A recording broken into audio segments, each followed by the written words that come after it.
We're smooth 98.1 FM. Good morning and welcome to Freshly Pressed, where we pick up all of the local headlines and get you to, let's see what your reactions would be, how they resonate with you. What you think about them is also welcome, especially at this time out. So just get them across onto 0809 We can also get you catch a glimpse or just stay with us as we stream also on youtube.com/smooth 981 FM. Lagos will be where you can be part of it. My name is Omatseye, Atsenuwa by AB Bozimo. Good morning to you. Good morning, sir. Good morning, Mr. C. And good morning to all of the wonderful listeners out there. Good morning, Mr. C. Welcome. Good morning, Amas. Good morning, AB. Good morning, Lagos. And let's get ready for the holidays. Now that we know where we're getting all our thoughts to on the WhatsApp platform and then, of course, on YouTube, it's time, Mr. C, do us the honors. Let's pick up a copy of the Vanguard newspaper where the headline here, it screams more maybe reassuringly and maybe will throw up some more questions what happens to the previous issues or what you've got before. But then, let's see.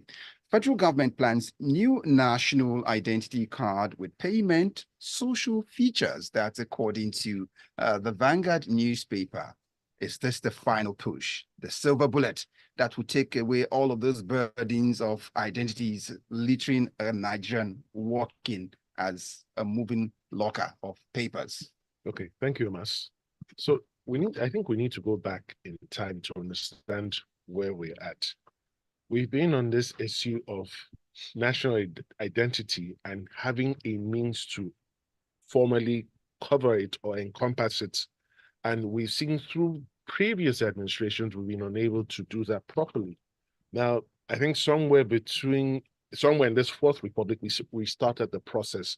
There were initial scandals about, and the initial foreign technical contractor that was assigned to do it, but finally we started.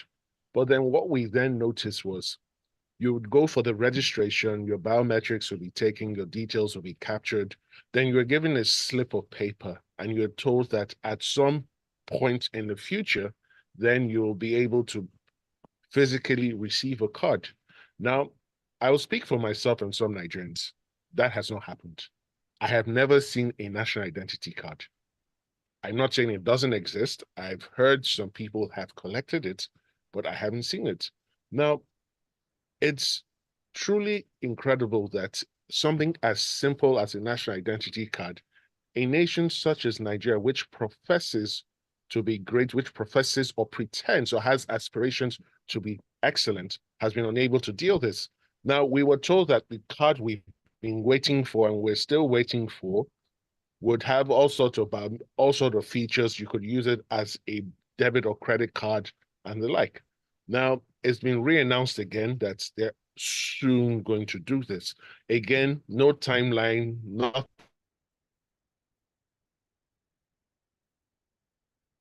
measure.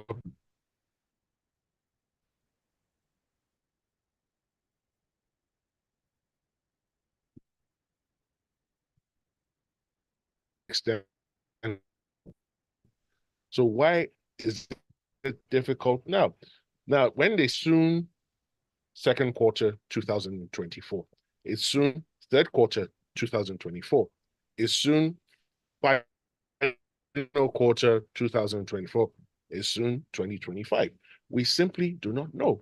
Now, we've been told that this card will address all the needs for identification, and the holders of these cards, which include Nigerian citizens and legal residents, will be able to access government services. But again, where are the people who have registered before? Do we need to start that process all over again? Is a fresh database going to be set up? Now, what I expected them to be saying is, with this new proposed exercise, we're now going to harmonize all the information out there. So you're going to take biometric information from immigration, from the road safety. You're going to take biometric information from the bank BVN system. You're going to take your biometric information from INEC, and you're going to harmonize it such that you never again have to physically go anywhere to do biometrics. All you need to do is give them your NIN number, and that's the end of the matter. If you're applying for a passport, all you need to do is supply your NIN number, and that's it, because everything will be stored on some database or some server. So beyond telling us this is coming, what plans do they have to harmonize the information out there? What plans do they have to protect the personal data of Nigerians who sign up for this service? These are the bigger questions. And then how do they intend to roll out this new exercise? Given the fact that they've stumbled in the past, have they identified the problems that prevented them from dealing this properly in the past? Are they prepared to do it now? Many.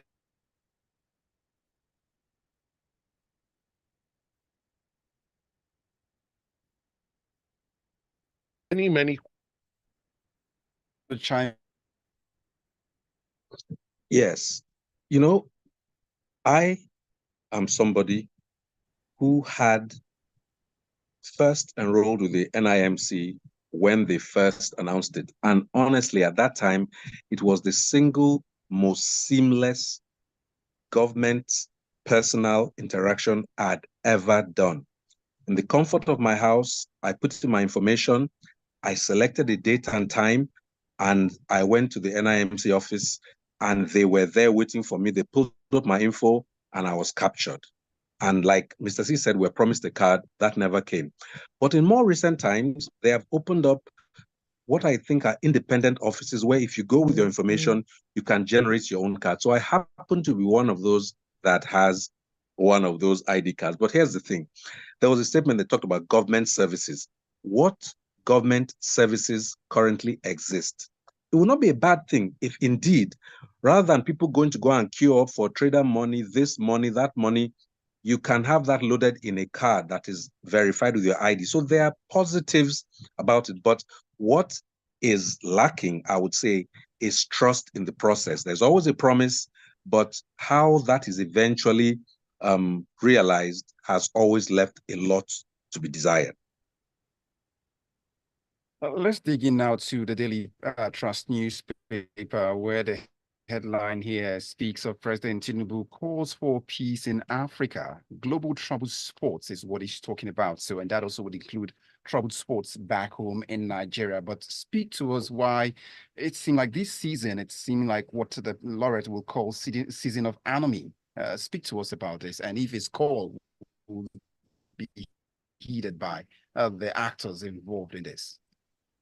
So sometimes I think journalists are trying a bit too hard. This is a story filed by the News Agency of Nigeria, where the president had invited the members of the diplomatic corps to break the fast. So basically, the president was having dinner and spoke. There was nothing earth-shaking in the story. He called for peace in Africa. That's like calling for world peace. If you don't address some of the causes, injustice, environmental degradation, fights over resources, and all the other things, we just call for peace. I feel it's a wishy-washy statement that was not deserving of an entire headline to be filed by the NAN. I guess the goal is to show the president we are working. This, for me, is fundamentally a non-story. That said, the president was emphasizing the values of tolerance and perseverance, all good things. No one is doubting these are positive messages to send, but you're talking to the diplomatic corps and you're talking about how they need world peace. Have you held a mirror to yourself, Mr. President? Have you looked around your immediate vicinity, i.e. the country over which you are presiding, to see to what extent you are taking a lead role in promoting this peace and stability? In all the cartoons I used to watch when I was a child, there was always somebody who said, I want to take over the world. I always used to think, why don't they just take over Surulere and make Surulere work? Then you talk about taking over Ikeja, Shomolu, and Oko. Before you take over Nigeria and the world, you're talking about global peace. When all around the country you preside, there is a distinct lack of peace. There are too many hotspots, too many uncharted and ungoverned areas, and actually a lot of lack of hope, considering the renewed hope agenda. Have to shift, probably move location a bit. Your network of some of the thoughts Okay. you were getting across. Okay, you can do that. Apology. The network is pretty bad today. I do apologize. This is a bit out of my control, but I'll just say it quickly. When you want to talk of global peace, it is helpful to establish national peace as part of the process. So the president had a dinner. The president spoke. I personally do not think it merited a headline filed by the News Agency of Nigeria. Most listeners last night had dinner. They spoke. They didn't make the headlines. There are other things the president can say that are worthy of headlines. I don't think this was one of them. All right.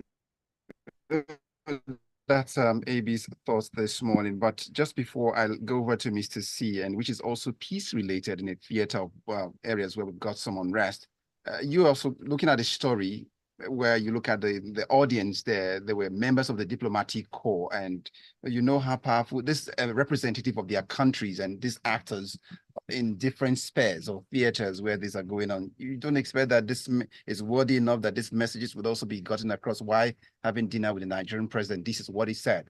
They would report back. The members of the diplomatic corps read the newspapers. They know what's happening in the country. They are not unaware.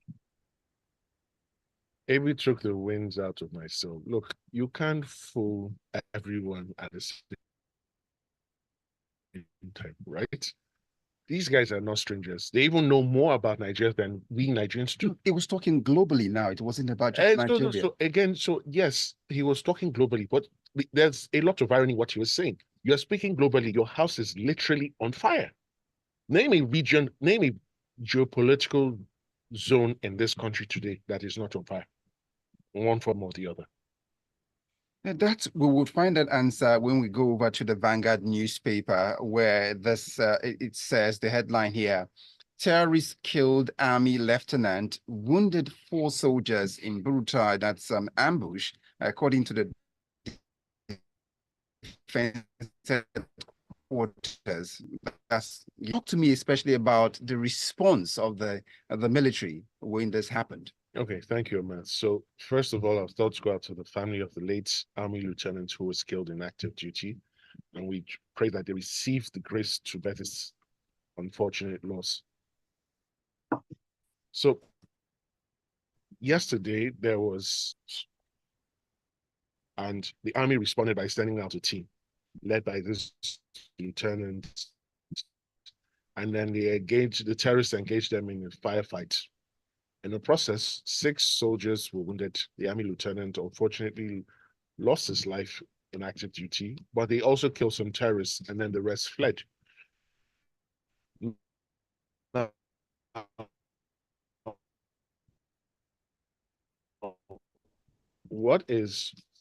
and the army responded almost immediately in such a time that they still met the terrorists who were conducting their nefarious activities, and they engaged them in the fight. Now, this is heartwarming because it then tells the people of that, and by extension, the other places where these terrorists operate with seeming abandon, that the army will respond as circumstances permitted to, and they will engage them in a fight. Now, more importantly, is the fact that the terrorists too are afraid, and they need to take the fight to their hideout. When you attack them, do not give them time to look into that. Look,